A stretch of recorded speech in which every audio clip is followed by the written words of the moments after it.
টঙ্গীতে তাবলিগ জামায়াতের দুপক্ষের সহিংসতার ঘটনায় গ্রেফতারকৃতদের নিঃশর্ত মুক্তি ও বিচার বিভাগীয় তদন্তের দাবি জানিয়েছে তাবলিগ জামায়াতের মাওলানা সাদপন্থীরা।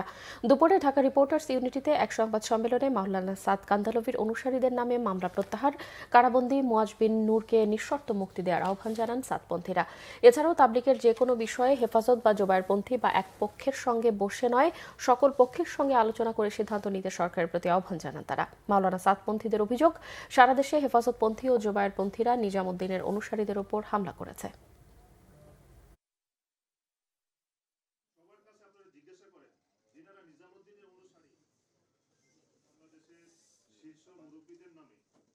হযরত মাওলানা সাদ কান্দলভির অনুসারী সকল মুরব্বীদের নামে করা সকল মিথ্যা মামলা প্রত্যাহার করতে হবে। ২ নম্বর, মজলুম কারাবন্দী আলেমে দ্বীন মুফতি মুয়াজ বিন নূরকে অতি সত্বর নিঃশর্ত মুক্তি দিতে হবে।